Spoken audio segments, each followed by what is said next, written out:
Guys, this is the person who built our Finance BillGPT. It was taken down by OpenAI, but it was taken down in response to a complaint from, I think, somebody in government or something like that. For you to be lucky, you have to position yourself in the way of luck. I interviewed with a company without asking the salary. What? So, mi nafika end month na tumia 29,000. Nashanga hizi ni gani? If there's one combination that can help, it's being broke and having a lot of time. You can't vibe code your way into a software engineering role. You need to learn the basics. Yeah, must spare pressure. Behind the scenes, everybody is struggling with different things.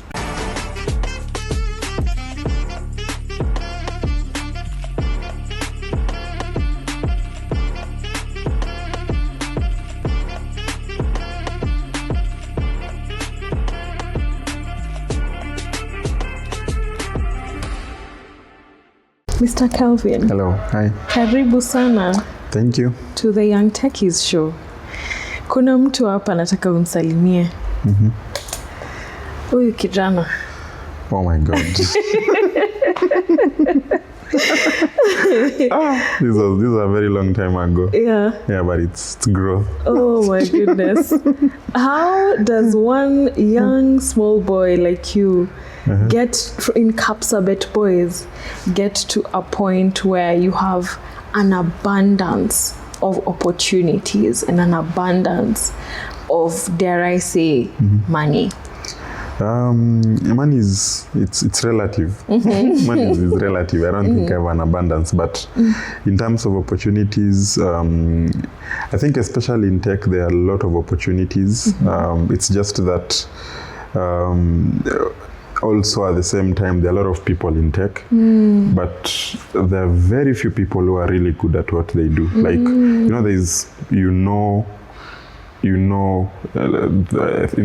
my boss used to say that you find that somebody knows everything, but is a master of nothing. Yeah. So like, let's say back end a little bit, front end a little bit, and then now when you land, let's say a front end interview, you move everywhere. So when somebody is looking, let's say for a solid X with maybe some background in these other things.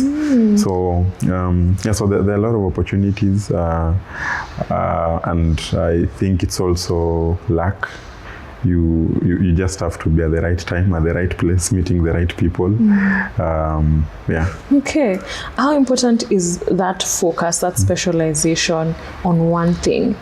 So I think I wouldn't say like you fully commit to specializing on one thing. So it's more of if I was to tell you to pitch your professional resume to me, can you do it? Can you convince me?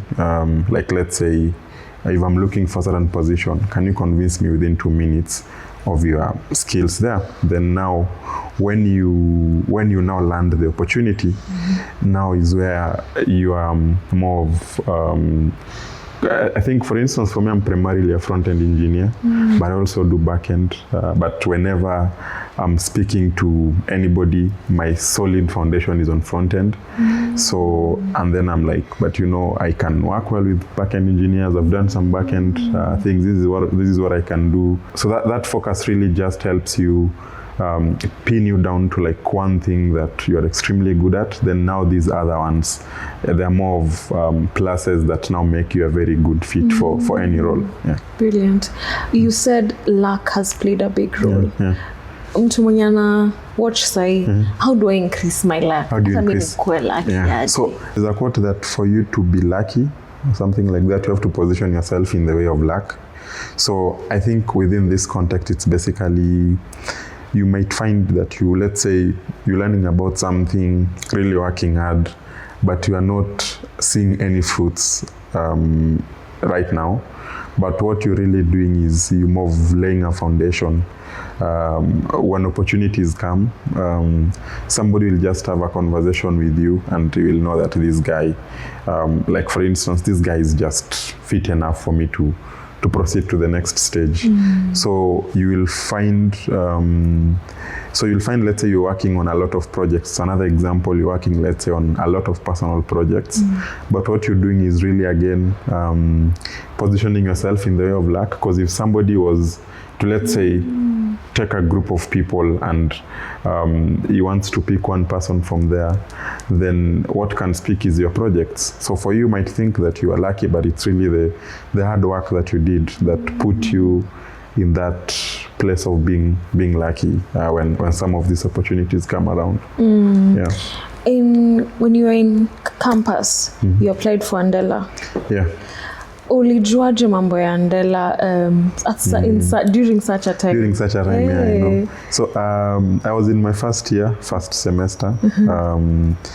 One broke, then with a lot of time. So with a lot of time, and then I happened to have a very focused like circle in campus. So not like focused, but like people who are more of really into tech.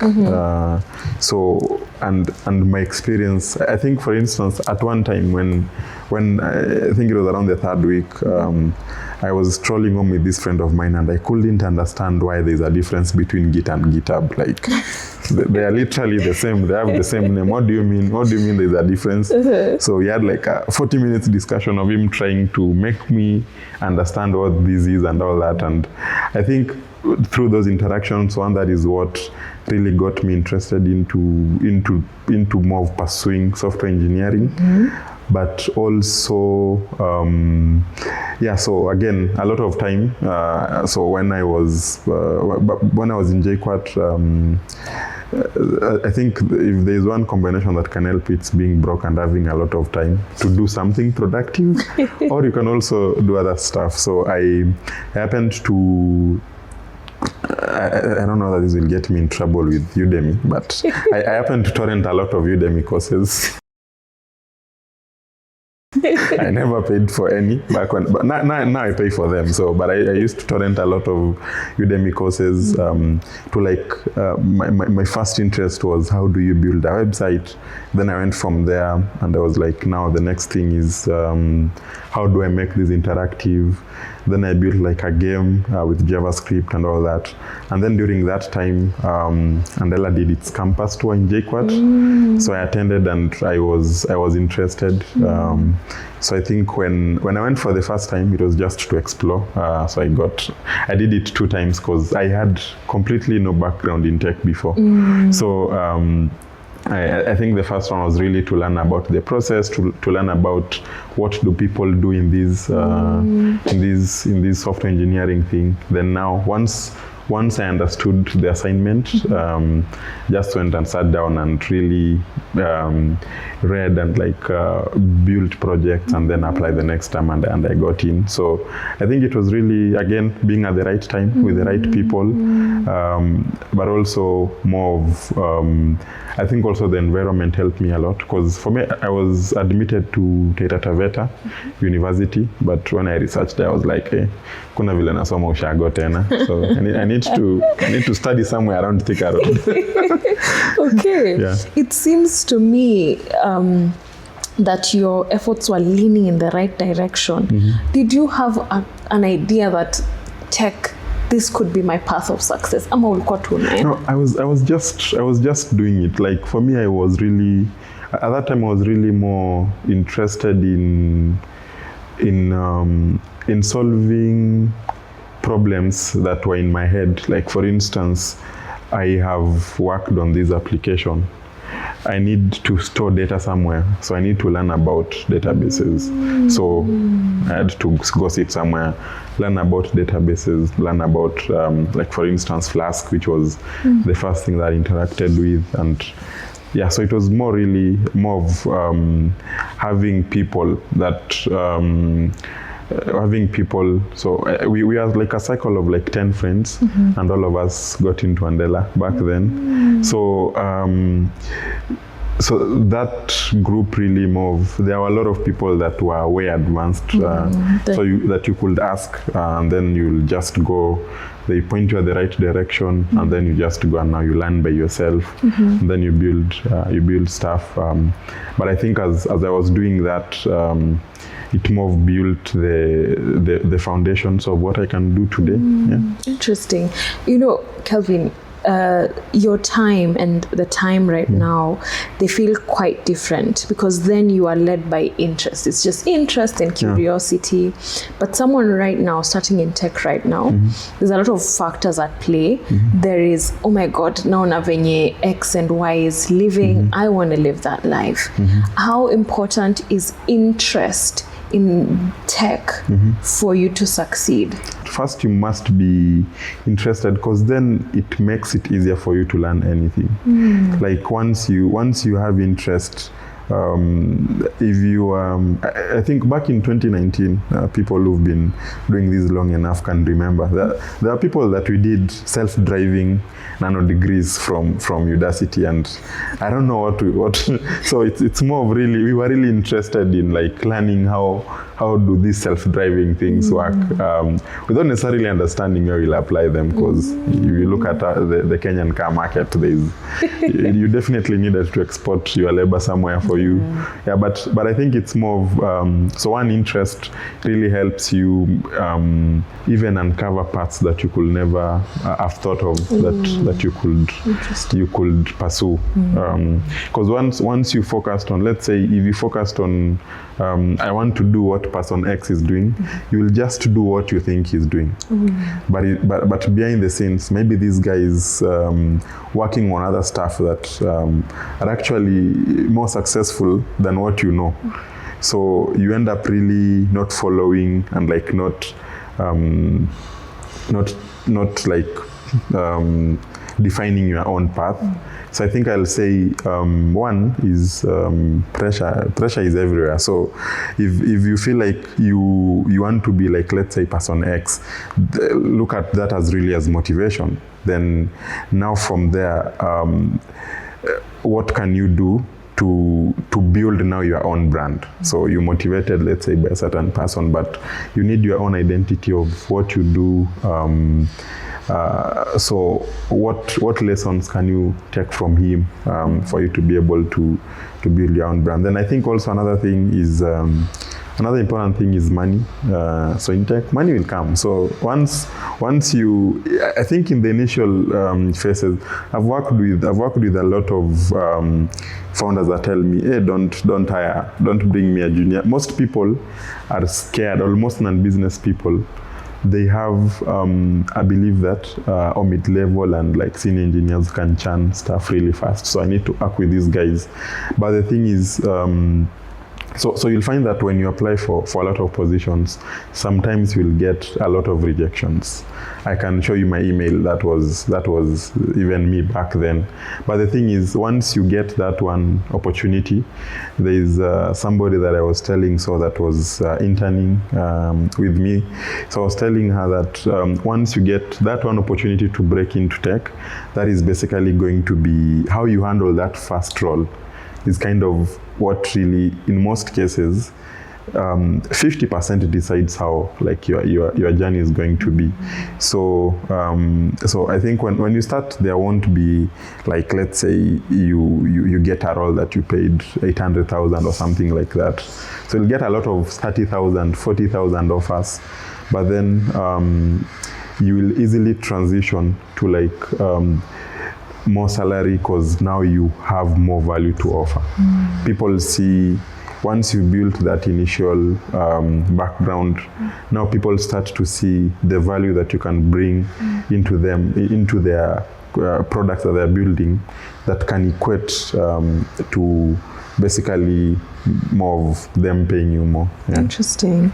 I can tell you are genuinely interested in what you do and in solving problems like you mentioned. Guys, this is the person who built our Finance BillGPT. Come on, some round of applause. And so many other things, the open source Starling Center. I'm just so curious, how did you, what was the thought process through building this? I think I spend a lot of my free time when I'm waiting for CASA to complete writing for me code, so I spend it on Twitter. Anyway, yeah, so I spend a lot of my free time on Twitter. I don't know when was the last time I was even on LinkedIn, but like I spend a lot of my free time on Twitter, because I like seeing people having different perspectives, but also I think, so one thing is, especially during the finance bill, when in such situations, I was really trying to see, because it's something that personally, when like I opened X and I look at finance bill, I could just get angry and my day will just be like half messed, because in the end of the day I still have to work. So at that point I was like, we need, because a lot of people are saying, oh, this you're being misinformed, this is not what is actually in the bill and all that. Then I was like, there is a better way that we can do this. We can just put this document in a GPT and like have it train it, not even train it, just give it prompts on what exactly it's about and how can it be helpful to people, what type of information does it contain. So really just went and collected the finance bill, and I think around 15 other acts that it mentions, and then more of now. So my interest in like building all that was just to help us, because if you look at that bill, there's no way that you can read it. It's very, I think probably a lawyer can, but I can't concentrate for more than 2 pages. So more of how do we use information, how do we use technology to make information accessible so that people can be able to have like facts. When somebody is telling you that is not in the bill, you can just, without necessarily spending 3 hours looking for it and trying to read other acts, you can just easily get that information. And I think it served the purpose that it did before it was taken down by Sam Altman, who going to jail. I'm joking. He did take it down. Yeah, so it was taken down by OpenAI, but it was taken down in response to a complaint from, I think, somebody in government or something like that. Yeah. Interesting. Now, I'm surprised. No. Like for me, I never. Is it you called? Didn't fear. No, not that I feared. I cannot lie to you. I think at any point, my parents or my mom was worried. So and for me that is I didn't want to put her in that situation, but also at the same time I was like, somebody has to do this, so that's why we're doing it. So I was really, I don't think you can say you can be careful. So I was just it was just pure luck. For me it was really just using my skills to like help the movement, like some specific parts and all that. So you really couldn't, like, I never did any interviews after that. I received like a ton of them, so I never took any interviews, because I was like, there's nothing to talk about in the interviews. So I was like, so guys, we were amongst the people who were rejected initially. During that time.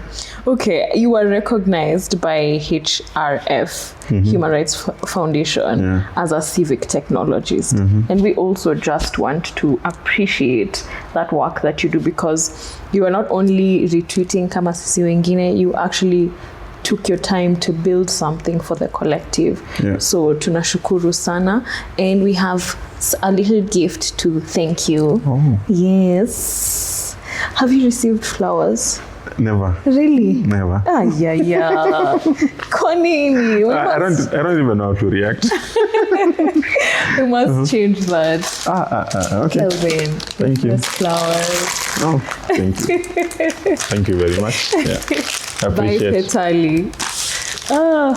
That is, really, really good work. Thank you. And we appreciate you a lot. Now, aside from building Finance BillGPT, cool stuff like the Talink Center, you are also a founder.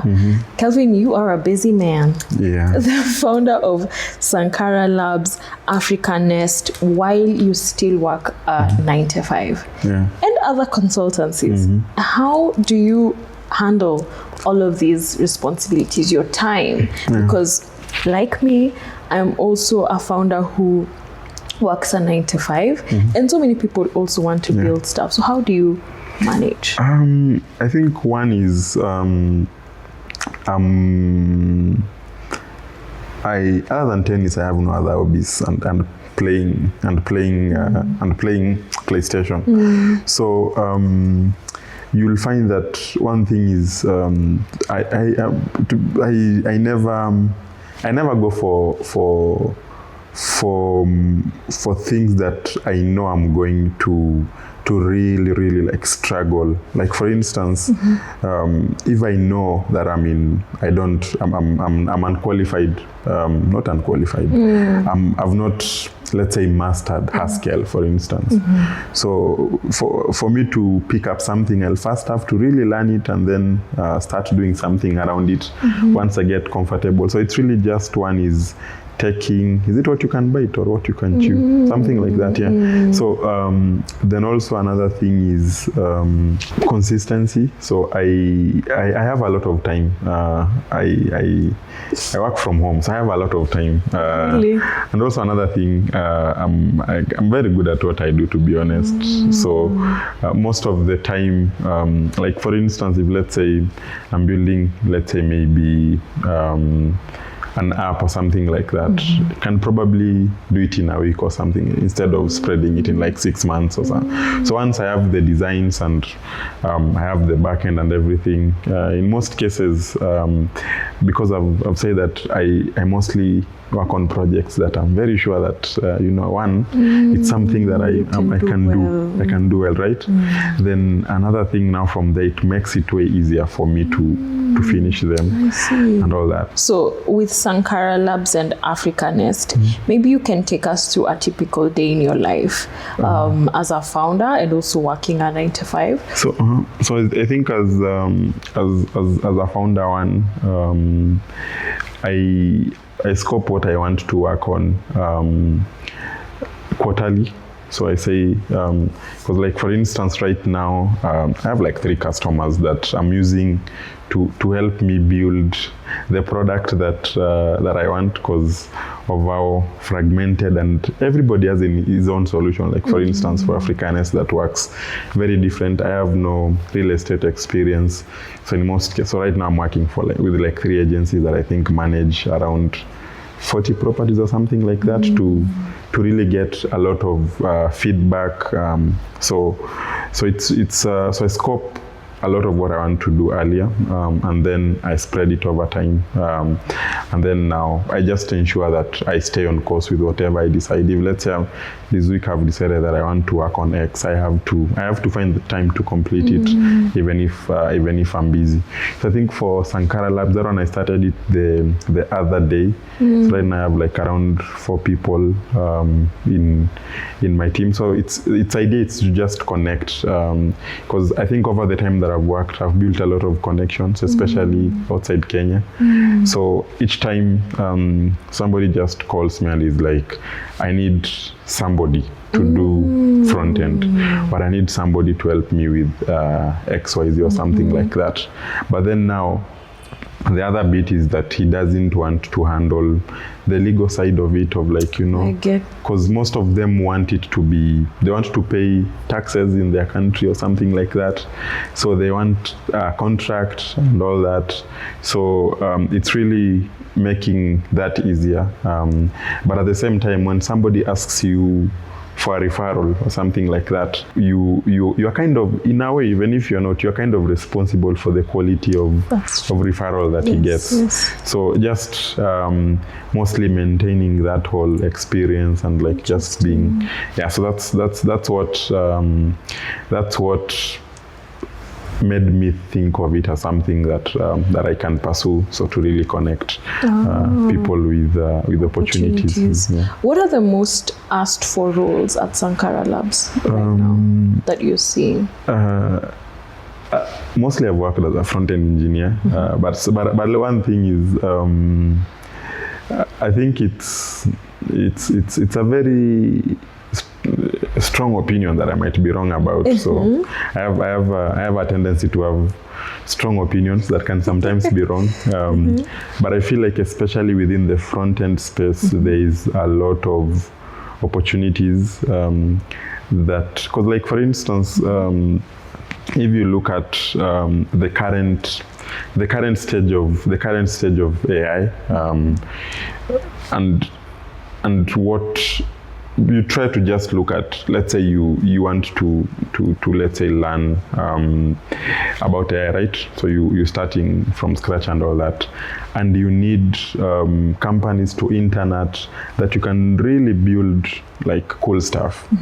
There are very few companies in Kenya that you can that can even that have even that bandwidth to allow. They'll hire you, but then you'll start doing other things, or you'll be doing the founder's vision of what AI is, which sometimes is.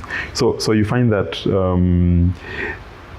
especially within Kenya. So for me, it's very easier to refer people for roles around front end, back end, DevOps. So but at the moment it's really front end because most people are most people are trying to build a lot on AI, a lot with AI and all that, but also there are limits in what you can vibe code like. So in most cases, most people view products more as from a UX perspective, especially non-technical founders. That's so then now, when somebody tells you, I need somebody that can, let's say, do for me this app. Yes. Let's say, for instance, so there's an app that I worked on, and somebody was like, I'm looking for somebody to build an app. That was the description of what he wanted. And now you have to dissect that and explain to him that, one, you need a back-end engineer, you need a front-end, you need somebody who's good with, let's say, React Native if you don't want to hire back-end, front-end and all that.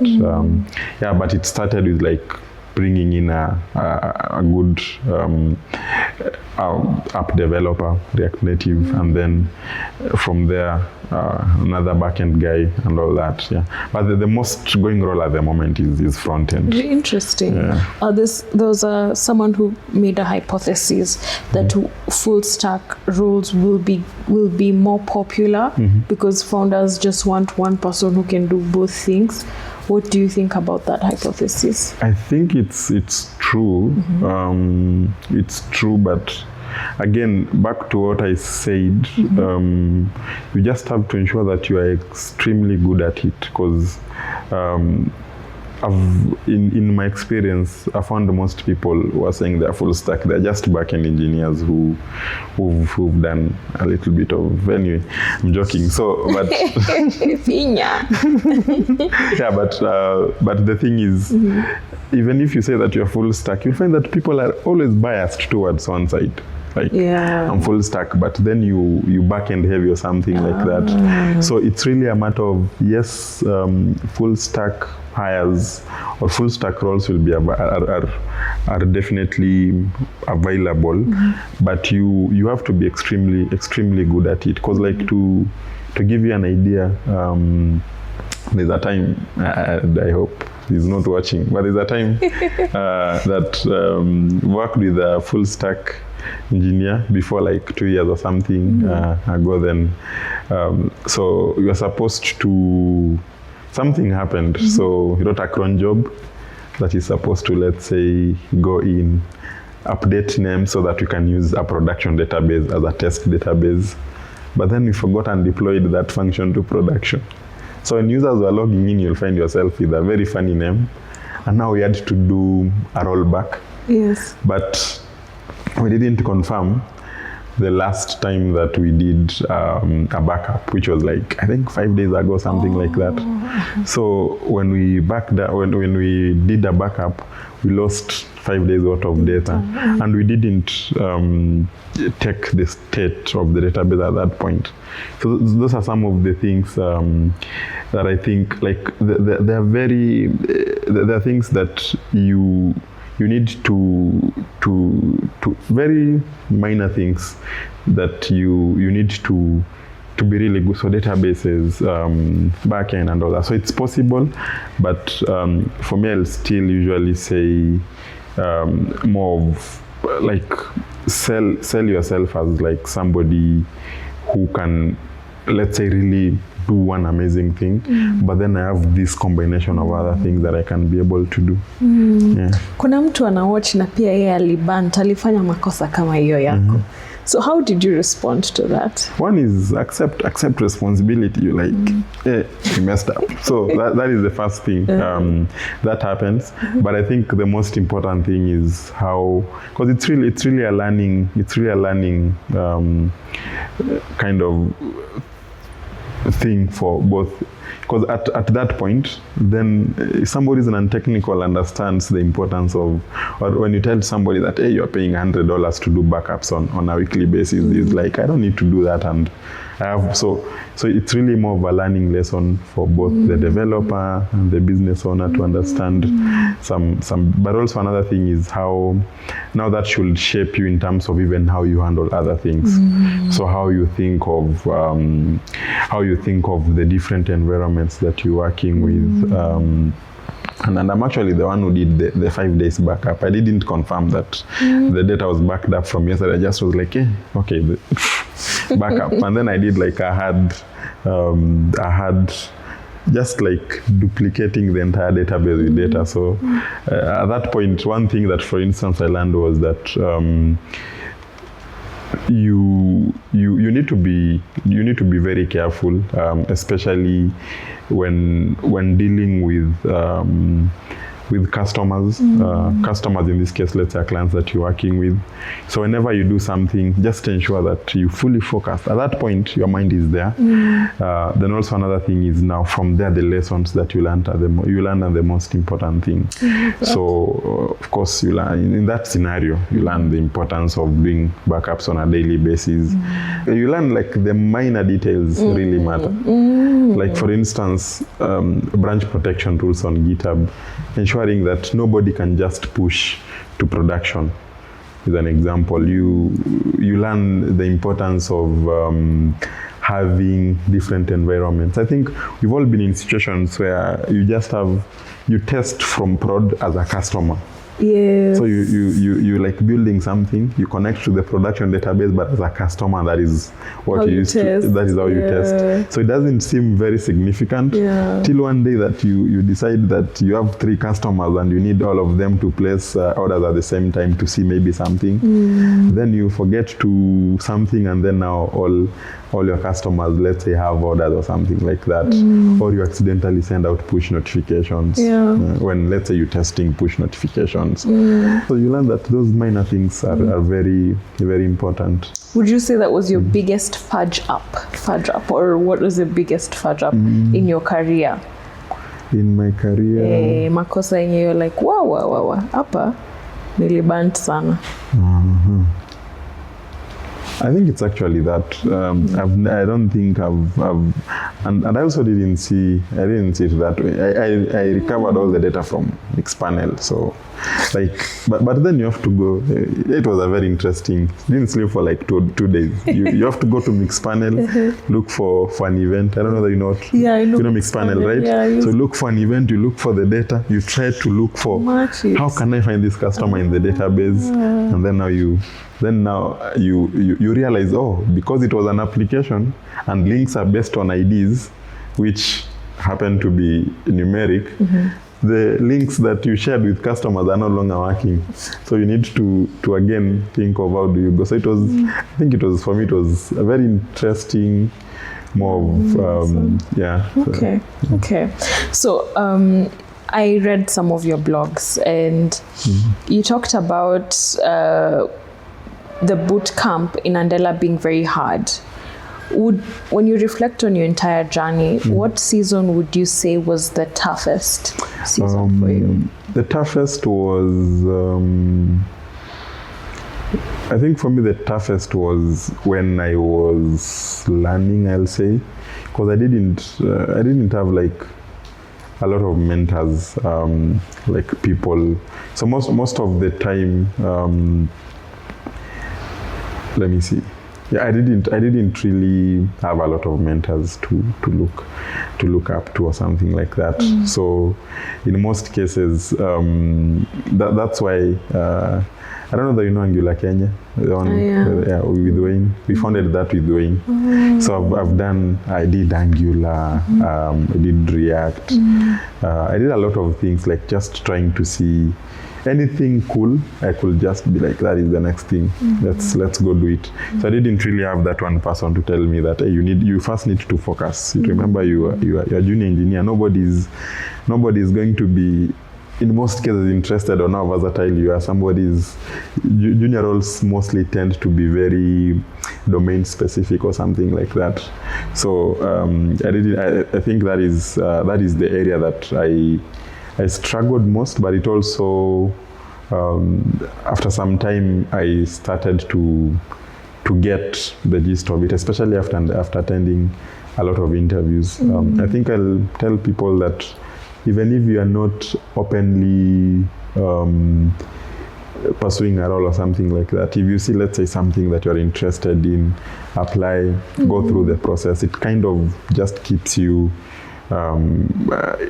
everything fresh on what the market at the moment. Like, for instance, I haven't interviewed in this AI era. Okay, so if I was to interview, let's say, or something like that, I feel like I can do a very bad job because I haven't known the things that I used to know. I used to go to interviews prepared in a certain way, but maybe now things have changed. Interesting. So for me to be, I still have to, let's say, to do conduct a couple of interviews I usually do, but I've personally haven't interviewed. So there's a high chance I'll probably fail in the next 5 interviews or something like that before I get the hang of what exactly is happening, because I might join and then I'm like ChatGPT, Casa, and then somebody's like, look at me. Okay, so what would you tell then to a junior engineer now? Because you struggled a lot during that time. What would you share with them now? I think the one thing is within the industry, first to do a lot of research. So one thing is that people are busy. So if let's say you're going to somebody to ask for advice on something, it makes it way easier if, let's say, you do a lot of background research. This is what I want to do. And then now you go with very more of questions that are going to get you a lot of information. You see, like, for instance, I might get into a session with you, explaining to you what is CSS, what is these things that you can, let's say, sit down and research what to do and all that. Yes. But then on the other hand, we can sit down and now have a discussion on once you've learned these. So really more of making that or like making that learning process really fast. So whenever you especially whenever you want to ask somebody a question, or like you're just looking for mentorship or something like that, be very prepared, because the quality of the information that you get is dependent on more of the quality of the research and the questions that you have. That's really solid, very, very solid. And then, of course, another thing is also embrace AI. So right now, a lot of companies are actually buying for developers like CASA licenses and all that. So just ensure that you embrace AI in like your learning. So one thing is try to learn, let's say, for instance, if let's say I'm working with something like CASA, what do I need to do to really excel at using it? Because in the end, I think at the moment, I don't believe that engineers will be replaced by AI. My belief is that engineers who have not embraced AI will be replaced by those who have embraced it. So, because I think this is even a discussion that I was having with a very, very successful entrepreneur from the Netherlands, who was like, I need people that I'm working with to really, really embrace AI and like help us. Because a lot of people, especially a lot of business people, there's this channel on YouTube, it's called Cold Fusion. There's a recent video that he did on AI, so you can go and watch it. But a lot of business people have been sold hot air about AI. So you'll find somebody's like, my team must do this, blah, blah, blah, and all that, must use AI because it also looks good in the eyes of the same business people who are investors and all that. Yes. So one is from a business side of things.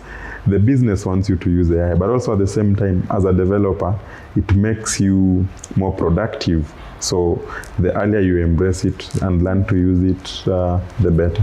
I want to take you back a bit briefly to you landing your first role.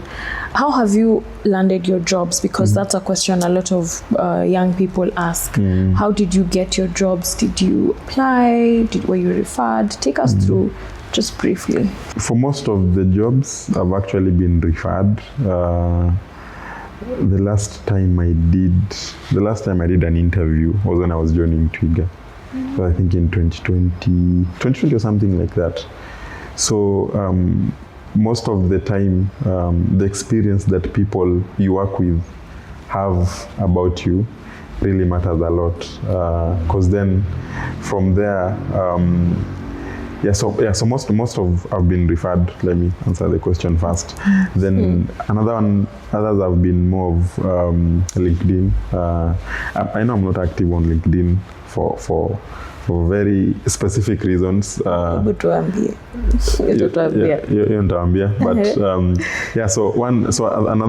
is LinkedIn. So whenever you have, I think one of the weirdest, not really weird, but strange experience that I had on LinkedIn is I was texted by this person from Ukraine that I was like, let me just say hi.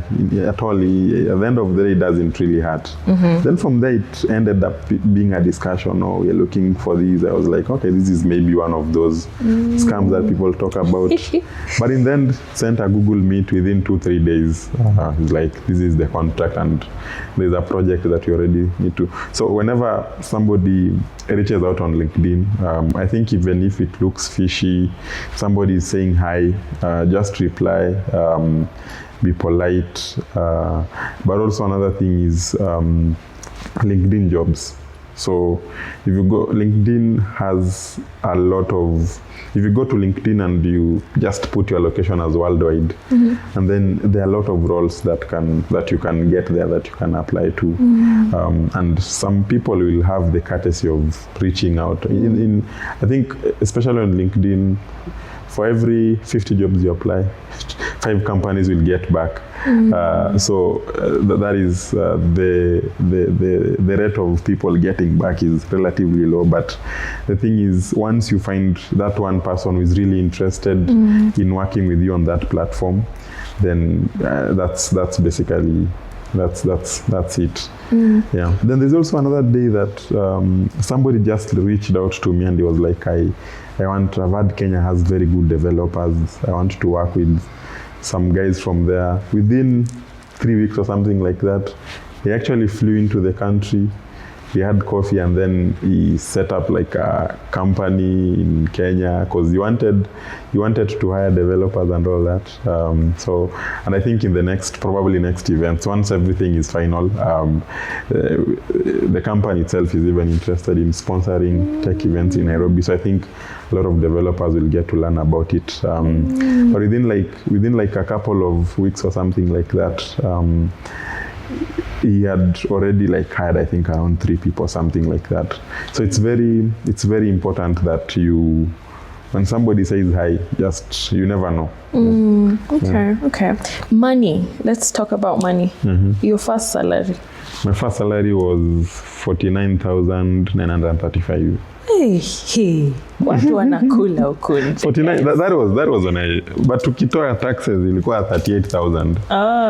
Okay. Then my second salary was 29,000. Interesting. Yeah. Why? At that time, I was really looking for experience. So I think there's a time that Andela closed and it had to let go almost everybody. So that is the time that I interviewed with a company without asking the salary. So mi nafika end month na tumia 29,000 nashangaa hizi ni gani. At a contractor, so I didn't ask about this. It didn't cross my mind that time because I assumed that it's going to match. He was asking me my previous, and also that is also another thing that I think you should probably ask somebody to talk about, because a lot of people struggle to mention salaries in interviews. Yeah. So that is also an experience that I've had, where there's a budget, but then because you are struggling and there's a range, you're just going to get the lowest in of the range. So so my second salary was 29K. Then after that, 80,000. Then after that, 280. Then 400. Yeah. Then the rest is... Hey! the rest is history. Oh, the rest is history. Atatuambia privately, I hope. Okay, so what would what does the ceiling look like for an engineer? So like how can an engineer dream in terms of money when he's as good as you? I think one is if somebody is hiring you to solve a problem. So it should be. So one thing I usually tell people is that never say, oh, I'm not interested in money. That is one mistake that I did, and I was paid 29,000. So whenever it's important to always remember that as far as you bringing skills, you bringing like the expertise and everything, money is a very important factor in that process. So one is do a lot of research first about that company and just try to find information on averagely, like how much people are paid there, so that you can know does what you value yourself at fit at that need. So when you go to an interview, if somebody is asking you what is your expectation in terms of salary, of course there is that fear that what if they have a budget of 100,000, I want to say 30,000. So there's always that fear. But the thing is, if you do your research well, you'll actually know on a median basis, like how much people are paid there. So you can actually be able to say, let's say, I'm comfortable with something from this range to this range. So I'll be interested to learn about your offer so that we can move to the next stage and all that. Okay, right. Now, I'm a bit curious about Afrikanest, and I'm going to be speaking to founders or even devs who want to found something. You guys got 10K pre-seed funding. Yeah. Congratulations. Thank you. How should a dev or someone just looking to start something, how should they think about this problem that they want to solve? How did you guys, what made Afrikanest get this funding? So I think one thing is, at the moment, I was staying in, you see like these apartment complexes that like have around 5 buildings and then like 10 stories, 10 or 20 stories or something like that. So then when one day, because like this guy usually used to come and leave like a rent receipt on my house, and then he's like, this is for what, or this I don't know for what. So then I was just interested, how do you keep track of these? So more of really, if I was to be on the other side, if I was to be him, how do I? Interesting. Yeah. So that is where for me the interest to build that came from. So it was really to kind of solve an hypothetical problem at that point that I had, that I thought that somebody is experiencing. But also at that point I also reached out to a lot of people in the property management space, so the likes of like people working in those companies, to just get to learn what they do, how they do it, the system that they use. So a lot of people there's this Microsoft, there's a certain Microsoft product, I've forgotten about its name, but it's a very powerful tool that enables them to do their work and all that. But at the same time, so when you look at it and the space that Kenyans are in, there are a lot of room for improvement. So that is, so from having discussions, there are limitations on what you can do with, let's say, software X, and like the amount of work that you have to do to do the heavy lifting. So I had discussions with a lot of these agencies and all that to just understand the problem that they are facing first. So I think the first thing is even if you think that you understand a problem, speak with your potential customers first. So the way that they are going to express themselves, like for instance, I always thought, the trickiest part is payments in property management, but it's actually not. It's reports, like profit and loss reports, rent roll reports, and all that. So that's like whenever I speak with anybody, it's like, hey, if there's something that if your software can do it, we're just going to take it. Is reports, because in the end of the day, you find, let's say, somebody having an apartment in Kenya, and he wants a report generated, and this guy has to go look for. The money is not the difficult part, so he has to go and open that book and reconcile. Reconcile. Techiez 5% management fees out, and then add expenses. So you go to another book, take expenses, combine them all. Then you look at other things. So then so somebody's like, like this. So you have to speak to customers first. Then I think another thing is find, if you're working with co-founders, like if let's say you're doing it with somebody, make sure that you have a very good kind of either a working relationship with him, because then that makes everything easier, or it's somebody that you think that you're going to have, or you have enough evidence to support your argument that you're going to have a good working relationship with him, because then that just makes everything easier. It makes discussions way easier, because you might work with somebody who also has a very different vision than what you want to do. So you just have to ensure that you also aligned. Yeah. Okay. How did you guys get the 10K? So I applied for this challenge. It's called African Impact Challenge. So you guys should. I think I don't know that it's having the next, but it's a very good. It's actually a very good initiative. It's by a guy called Efosa. Shout out to him. He's doing an incredible job. I think they did another series in Rwanda that went really well. So the idea is basically taking young people with an idea and then helping them build it. So they're kind of doing what YC does, but now within different African countries. Yeah. Okay. So and then once you get into the program, and the thing is, for instance, there's this group that we are with that is called Gwiji. I don't know that you've heard of them. So they build an app to connect mama force and all that. So the program really, because I think the founders are non-technical, so the program really helps them understand how do you get the right person to do the technical work, how then do you manage it as a business and all that. So it was quite interesting, for instance, to see them really growing up in a space where you need to build something technical. So that is, so we applied for that, and then I think we won most innovative products or something like that. So which landed as the 10K. Okay. I can tell you are very honest with yourself. What is it about you, if you had to pinpoint two things about you that you think these two things are the things that have contributed largely to my success? What would they be? I think one is grit. I don't even know what grit means. I have an idea. Hey, I have an idea.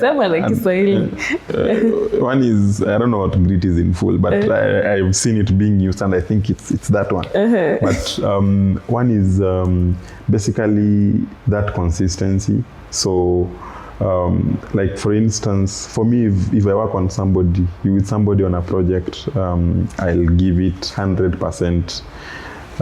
All my effort. So that is one thing. I never, if I commit to work with somebody on a project, some people disappear. That even has happened to me, that you bring somebody, you're like, oh, this guy is really good. Then he disappears on you, and now you have to be like, hey, I think we need to replace this friend of mine. Yeah. Because even the founder is like, yeah, this is not working. But I think there's more of really building a good relationship with people that I'm working with, and that is, especially for founders, it's just delivering. So just ensuring that I give them what they pay for, and I also just do my work diligently. Yeah. Okay. Then another thing is learning. So the tech scene is changing and all that every single day. So just also being very open to like learning, to like new opportunities that are out there. So that is also very important. Then I think another thing is also connecting with people. I speak a lot with people outside the domain of what I do. So, like, if let's say I can just sit down and listen to somebody talk about something that I don't have any background knowledge in, because then now that kind of helps me first understand how people express themselves. Then also you get to know how to ask the right questions, especially on information that you don't know, how to ask the right questions and all that. Okay. You've talked about really giving it 100% in everything that you do. Have you ever disappointed yourself where you didn't show up as well as you hold your standard to? Yeah. I think especially, you see this thing where Kenyans were late 1 minute everywhere. Like for me, I was late. It was by 1 hour. So there's this thing that we are late everywhere 1 minute. I worked with some guys from Southern or Northern Europe. I think Northern Europe, and specifically from the Netherlands. So so one thing is, so if they don't sugarcoat. If you are late for 1 minute consistently, even if you join at 11 or 1, let's say your Wi-Fi was, your meeting was just, you decided to restart your laptop. So that is being late. So, and then I was shocked that it was actually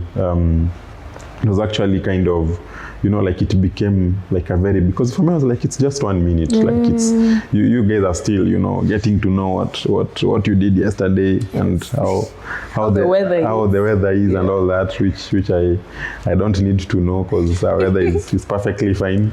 But so for them it's very important, because that is again a cultural thing for them. Like they don't. And I think if you work with somebody, he's definitely going to tell you that, like for us, we just cut through the bullshit and tell you exactly what you want to tell you. So if you feel like, let's say you're being late somewhere, consistently we'll tell you. So I think for me, for that specific instance, it was really not understanding the culture of the people that I'm working with. Okay. Yeah, because if in Kenya you're late for 1 minute, it's okay. But but different people have different. So I think the thing that I learned from there is, even before you start working with somebody, understand. Culture is very important. Understand where it comes from, the people that you work with, where they come from, how they work and all that, because then it makes it way easier for you to communicate with him, for both of you to be on the good side of each other. Okay. Now we are winding up. So Kelvin, I follow you on Twitter. I think we follow each other on Twitter. The energy is very different. You have very calm energy in person, which is amazing. On Twitter, you say you're very honest on Twitter. I want you to share with us an unpopular tech opinion that you have. Unpopular tech opinion. You can't vibe code your way into a software engineering role. You need to learn the basics. I don't think that should be unpopular, though. That should be, you can't do that. So you need to learn the basics. I know sometimes learning can be intimidating and all that. You get to know what you don't know, which is scary at first, but after you do it enough time, you actually realize it's a good thing, because then you get to understand the different perspectives, how people think, because you're interacting with content from people, from different people. Yeah, but that's my unpopular opinion. You can't vibe code your way into a software engineering position. Okay. You need to learn. Aside from the season in Andela, what has been your lowest moment? I don't think actually that was low. When you were learning, sorry. Oh, when I was learning, I thought it was being laid off. Lowest moment. I think at some point I worked with a certain company it was based in London, and the founder was really very racist. So not stop being sorry. It was it actually like no I could deal with that. But it was I think not even, we used to work, me and like some two guys from Vietnam, so when I joined the team first, I was very shocked on, like, how somebody can just join a call and be like, so this was supposed to be worked on yesterday, then go on a like attacking people from like a race perspective and like rant and all that. Blacks. And so, black. No, not specifically. I don't think I took the hit a lot of time, because for me, I resigned after 2 months. I was like, I can't do this anymore. But it was mostly, I think the guys that were working with him were from a software consulting agency, so for them they really had to deliver, but they have to work with him. So they and most of these agencies, the way that they work is, once they have a customer, even if you as a developer you are dissatisfied, they'll just have like an HR person be like, oh, we'll speak. But just looking like at that unravel, like working with somebody. I've never worked with a boss with a lot of temper. So whenever most of the people are usually they're very understanding. Like you could explain to them that, this couldn't be done yesterday because of ABC, but it could be done today. So I think for me that was it was also it was an interesting time, but I also didn't really enjoy work for like 2 months. Wow. Yeah. Okay. So yeah. Thank you for sharing that. Thank you, Kelvin. I've actually had a good time. Thank you. I want you to give a final word to young techies. I think for me, mostly to just tell you guys to, especially for people who are starting in tech, opportunities are there. So just continue working hard. I think, as you said, that is what positions you in the way of luck.